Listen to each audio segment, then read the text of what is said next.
Welcome to Tiger Chainsaw Interviews. These exclusive interviews will give you a behind-the-scenes retrospective mixed in with some amazing secrets of your favorite games and franchises by the developers and creators of them.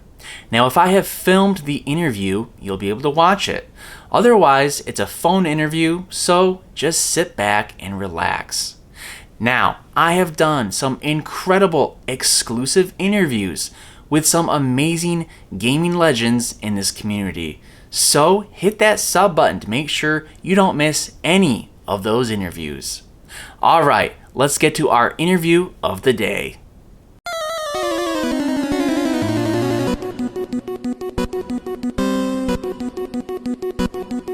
My guest today is Terry Smith, who was the art director for the original God of War on the PlayStation 2.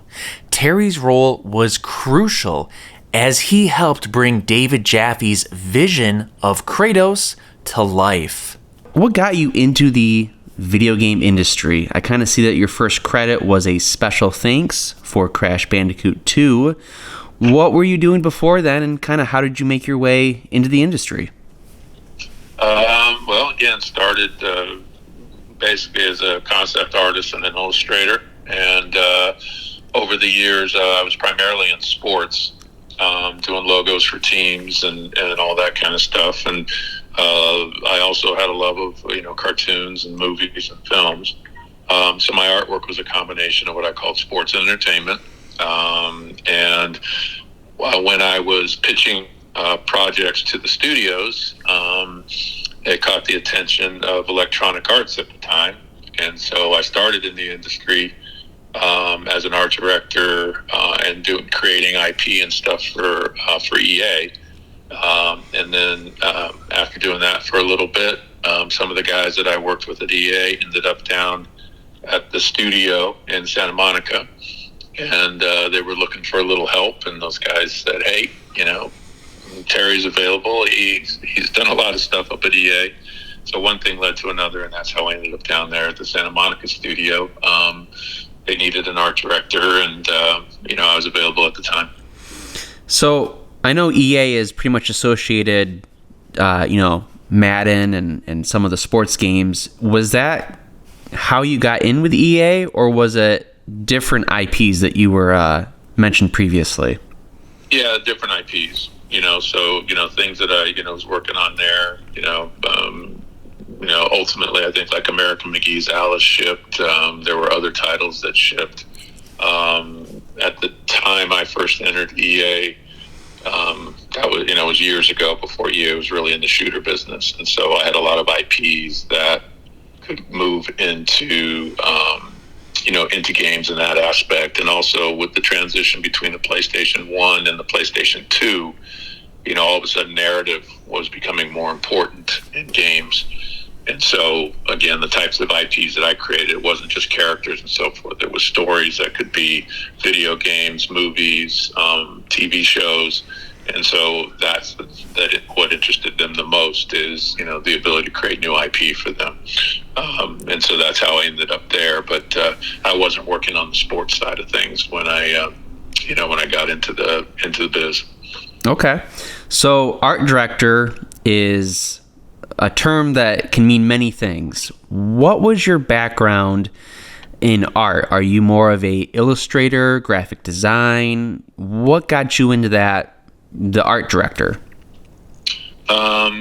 I had a business that I've been running since I was in high school, which was Terry Smith Creations. There's a website out there. People can go check that out at terrysmithcreations.com. But the answer is yes to all of those. So I was doing illustrations, I was doing logos designs, graphic designs, writing. It was basically, we were one-stop shop for anybody who needed any kind of creative services. So we did everything, on the side you'll see we've done everything from, games from start to finish, team identities from start to finish. Probably the most one people recognize are the most well-known in San Jose Sharks. We did all that stuff for them years ago and continue to update all their stuff. So most of the projects we worked on were pretty high profile, but it was just whether it was graphic design, whether it was illustration, whether it was stories, we're just able to do it all. And so, and when I say we, the company Terry Smith Creations, was responsible, for always looking out for young talent, mentoring young talent, and bringing them, into the business, because that's the hardest part in sports and entertainment, is to get started. And so I always try to make sure that, if I see some young people who, show talent, that we try to open doors for them. Their talent is what's going to take them through it, but sometimes it's getting their foot in the door. So, again, that site will show you a bunch of stuff. And granted, I haven't updated it in years, so a lot of stuff up there will be old, but they'll get a sense of just the variety of work that I do and that the company does. Well, I shared a little bit with you about my sports background, so I can definitely appreciate, sports logo design, and it's very cool that you helped create the San Jose Sharks logo, and that's pretty high-profile stuff, so always interesting to hear. When did you first hear about the God of War project? Was it from your EA buddies? And I guess, what were your initial thoughts on it? There were one of the people that had left EA was one of my former students. Again, like I said, I do a lot of mentoring, so he was one of my students when I was teaching a portfolio class at San Jose State. But he ended up down there, as well as a few others. And at that time, David Jaffe, was, trying to get, this new project off the ground. And they were struggling a little bit in terms of trying to figure out exactly what they wanted to do and how they were going to do it. And they just needed somebody to kind of, listen to kind of what David wanted to do and what was going on, and then be able to translate that in such a way that, the art team and the creative folks involved could understand it. So, I guess the role initially was more of a, yes, it was art director, but kind of, helping the creative director get his vision out there, define the vision, and then and then execute the vision. So the concepts and the ideas were there, and David had an idea of what he wanted. But what was that vision going to look like, and how was it going to come alive? And that was kind of the role that I filled. So did you have a hand in helping bring Kratos to life? Who had input with that?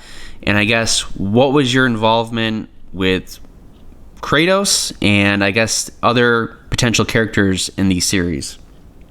Yeah, they had a very, talented group of artists down there, and it was just a matter of, I guess,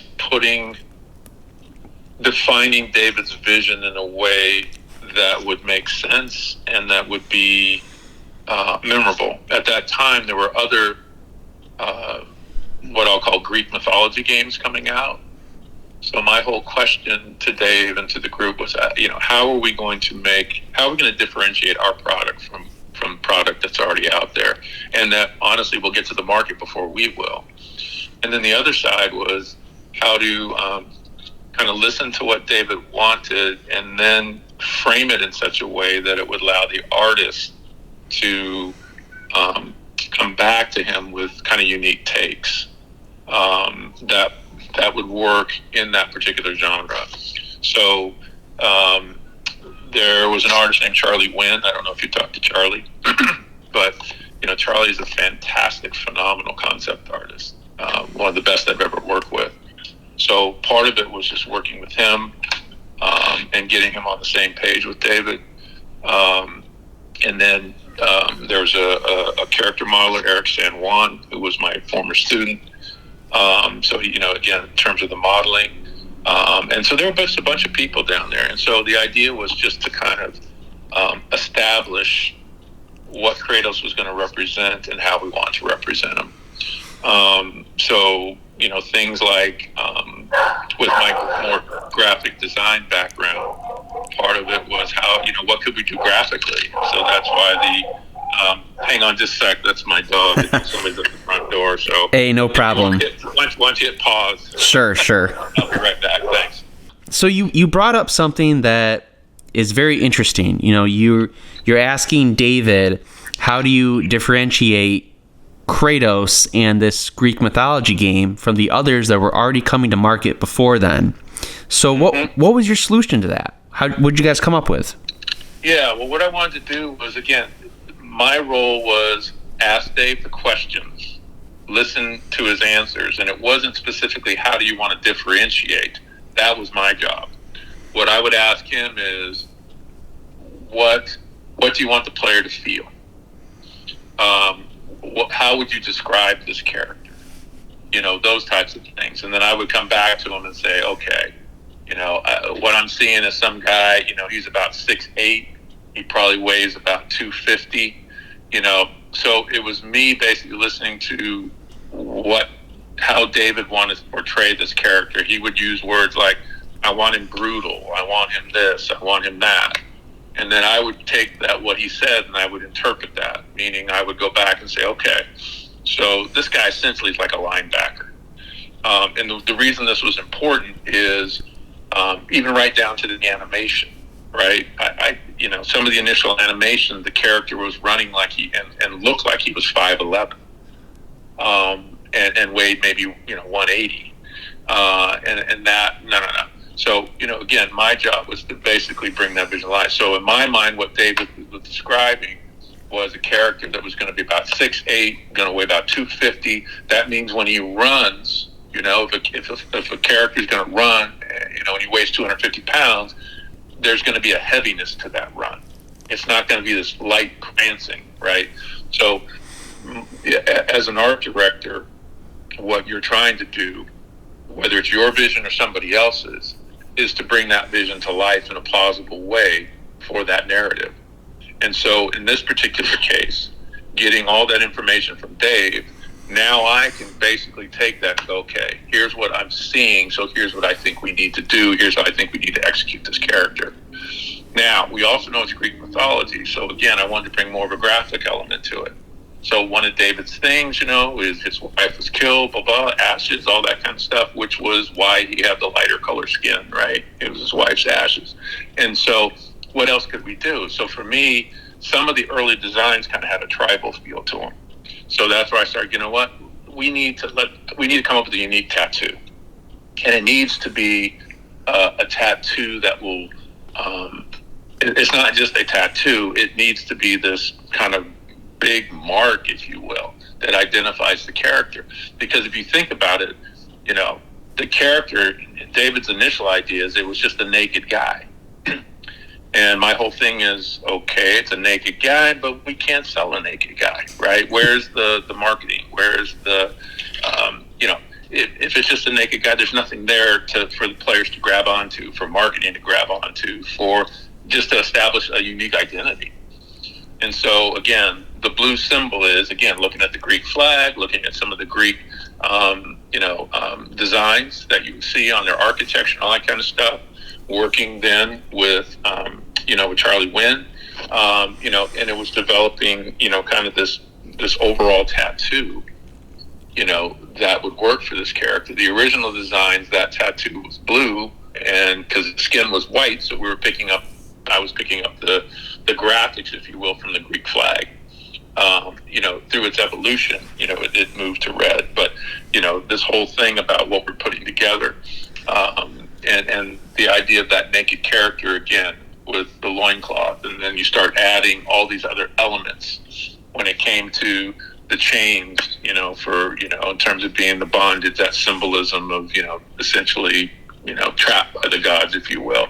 The weapons of choice and all those types of things. So this whole concept, when I'm working on a project, it's working out all of those stories of who the character is and then building on that. And ultimately you end up with what this character is going to look like, feel like, act, move, and now you're going to be able to bring it to life.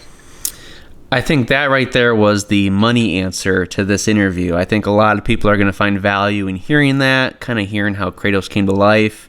And it really is interesting. And I love that answer of he was running like he was 5'11", but he was supposed to be 6'8". So I think that's a very interesting, complex issue that you helped, bring a solution to.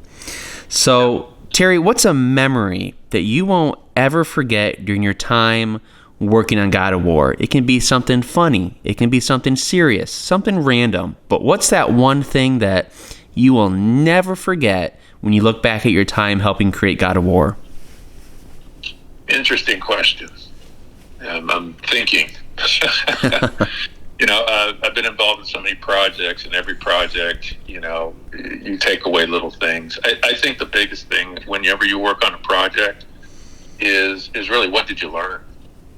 As an artist, working in collaboration on teams, especially creative teams, it's not one person that is going to make, any project, successful. That's where the sports analogy comes in. This is very much a team sport, and when it comes to creativity, it's team.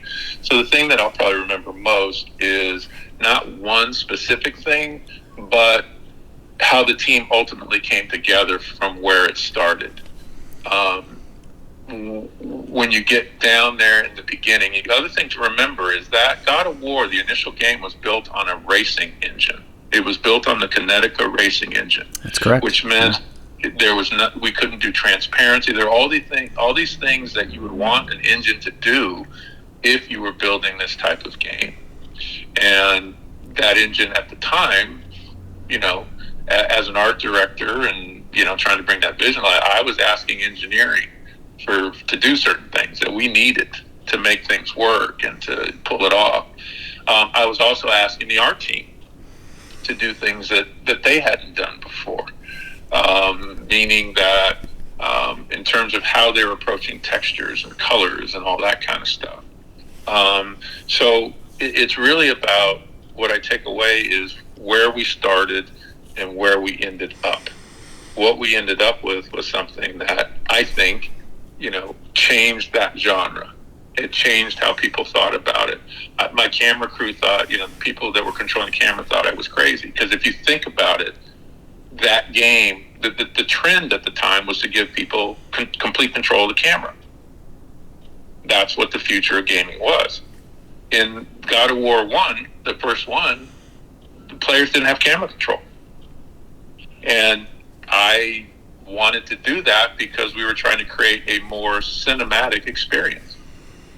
And I felt that was the best way to do it. If you give players camera control, they would miss a lot. The other thing that I introduced in there was the idea of, from movies and stuff. We did a lot of what I would call animated map paintings. So when you're moving through that world to make it feel like the world was larger, that room, really think about it, because we had camera control, we didn't have to build a sky, right? Think of it like you're going to a play, right? You're sitting in the audience, you're watching a play. That means we have a back wall, we have a side wall. There's nothing behind you and nothing above you. So this was really about me coming and saying, look, we're creating an illusion here. You want to create the illusion of this huge, large world. You want to change elevation so people will get these incredible views of battles and wars and all that kind of stuff. But we don't need to build all that stuff. We can create the illusion because we control the camera. So there were a lot of things. Again, it's a long-winded answer to your question, but it was the team's willingness to let me, to trust me enough to try some of these crazy ideas that were a little bit against what everybody else was doing at the time. And so that's what I kind of take away, is that feeling when you're done that they were proud of what they had accomplished, and the reaction to what that particular group of people achieved ended up being, pretty fantastic, to the point where, there are many versions that came after, but I was only involved in the first one. Yeah, I'd say those, quote, crazy ideas that you had were pretty successful in helping build the foundation for God of War. What was the reception around the office when the game was released? Were you guys confident that it was going to be a success? Well, at the time that it was released, I wasn't at the office. Again, they brought me in initially as a consultant. I stayed on to make sure that it got started and that it got off on the right foot and that things were being executed and that everybody was on the same page, but I was a hired gun. Okay. And so at the end of the day, like I said, I think when I left, I think the project had a few more months to go. And they brought somebody else in to finish up. But I had done my job. And which is, what I do for most companies. I mean, most companies hire me to come in and, help them either fix something or get something started or whatever. So in that way, I'm very nomadic. But over the years, we've done it for EA, Activision, Namco, Sony, Konami. The list goes on and on from a games perspective. But that's what I do. I still had friends down there. I was very proud of what had been accomplished. But as far as being around the office when it was done, I would go back and visit. But it proved very successful for the company. It proved very successful for those people who were involved. It helped make some people's careers. So that's the stuff that I'm really proud of. I like, when the contributions that you make to a project benefit everybody. And I think, they trusted me enough, even when they thought some of my ideas were crazy. Fortunately, they worked out. I can't always say that's the case, but in this particular case, it worked out for everybody. And I was pleased for the success. Yeah, it sounds like you have had quite a hand with many companies in the video game industry. Now, did you ever actually play God of War? And if so, did you beat it? I had to play the first version all the time, right? Especially as we were making it. I had to look at everything, see how it felt, looking at the animations, looking at the effects, all that stuff. So, yeah, the first one I had to play through. Subsequently, since I wasn't, I played some of the other versions, but I haven't finished any of them. I just haven't had the time. Playing games like that takes a lot of time, and I don't usually have that kind of time on something like that. But I did play all the way through the first one. We were playing it constantly. Again, if you are, art directing or working on a project like that, you have to play the game constantly to see what the users are going to experience. And then that's the only way you can kind of go, okay, here's what we need to do, or this could be better here or there. And so you kind of, I think a lot of times, for me, a good art director has his hands on everything on a project, because you are the way I like to put it is you're the hub of this wheel that's constantly spinning. But an art director is going to see sound.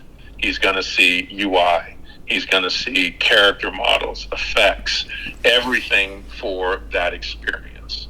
So the creative director has that vision, and either the creative director has to bring that vision to life, or he's working with an art director who can help him bring that vision to life. As an example, when we were working up, there wasn't a UI designer at the time. So I ended up, I had not a lot of time, but I had to design the initial UI. They had a good UI artist, but not, kind of a person to kind of, how are you going to tie the UI and everything in with everything else? So, my role on these when I'm working on a project is you see what the team has, and then if there's something missing and you don't have the resource with it, then I got to fill in. So if it's filling in as a character designer, if it's filling in as a UI designer, whatever it may be, you're filling in to bring that vision to life. So in this particular case, I just did, whatever was needed at the time, whatever was necessary. And it's just figuring out how it's all going to come together. And then coming up with, fun ways when it comes to the UI. That's just communication to the player. So, what can we do that will let the player know there's leveling up? So how does the blade change? How does the blade glow? So it's just coming up with all these different ideas that allow this whole thing to kind of come together. Well, Terry, you've been fantastic today. I really appreciate your insight with your creation process for God of War. I got one last question for you. And this is, feel free to plug in any projects or anything that's upcoming, but what are you up to now? Are you still in the gaming industry, or are you focused on other projects?